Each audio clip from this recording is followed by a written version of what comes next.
అభివృద్ధి చేసుకోవాలి అంటే కేంద్రంలో రాష్ట్రంలో కాంగ్రెస్ అధికారంలో ఉండాలి.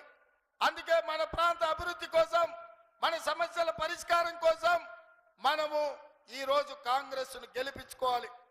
ఆనాడు చంద్రశేఖరరావు గారు అన్నారు, రైతు భరోసా పథకంలో కాంగ్రెస్ పార్టీ నిధులు వేయడం లేదు అని. నేను చెప్పిన మే 9 తారీఖు నాడు తప్పకుండా మే 9 తారీఖు లోపల రైతులకు రైతు భరోసా పథకంలో 7,500 కోట్ల రూపాయలు మీ ఖాతాలో వేసి ఈ రైతులను ఆదుకుంటా అని మాట ఇచ్చిన. నేను నిధులేస్తే చంద్రశేఖరరావు అమరవీరుల స్తూపం దగ్గర ముక్కు నేలకు రాయాలి అని నేను సవాలు విసిరిన. 9 తారీఖు చెప్తే 6 తారీఖు నాడే 7,500 కోట్ల రూపాయల నిధులు ఖాతాలలో రైతులకు రైతు భరోసా పథకంలో వేసినాం. ఇప్పుడు చంద్రశేఖరరావుని అడుగుతున్నా, నువ్వు సవాలు చేసినావు కదా, రైతు భరోసా నిధులు మేము వేసినాం కదా, నీకేం మాత్రం సోయి ఉన్నా అమరవీరుల స్తూపం దగ్గరకు వచ్చి ముక్కుకు నేలకు రాయాలి అని కాంగ్రెస్ పార్టీ డిమాండ్ చేస్తుంది. అదేవిధంగా ఆయన అల్లుడు హరీష్ రావు గారు రైతు రుణమాఫీ చేయలేదన్నాడు. నేను చెప్పిన 15 ఆగస్టు లోపల రైతు రుణమాఫీ చేసి తీరుతా అన్న.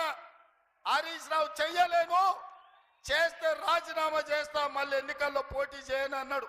అందుకే ఈరోజు వికారాబాద్ జిల్లా రైతాంగం సాక్షిగా తెలంగాణ రాష్ట్రంలో ఉన్న కోట్లాది రైతులకు నేను మాట ఇస్తున్నా. మన అనంతగిరి కొండల్లో ఉన్న పద్మనాభ స్వామి సాక్షిగా,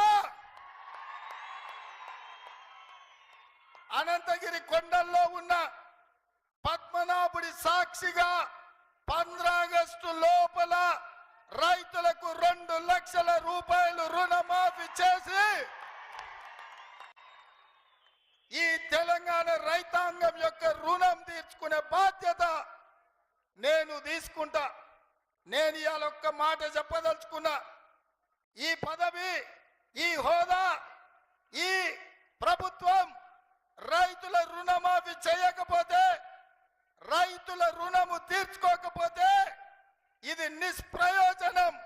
అందుకే రైతుల రుణం తీర్చుకొని రైతులను ఆదుకునే బాధ్యత ఇందిరమ్మ రాజ్యంలో కాంగ్రెస్ పార్టీ తీసుకుంటుంది. అదే విధంగా ఇవాళ బీజేపీ వాళ్ళు, నరేంద్ర మోడీ, అమిత్ షా రోజు వస్తున్నారు. సంక్రాంతి పూట గంగిరెద్దులాగా ఊరూరు తిరుగుతారు. సంక్రాంతి పూట గంగిరెద్దులో ఎట్లా తిరుగుతారో నేను ఇవాళ గుర్తు చేయదలుచుకున్నా.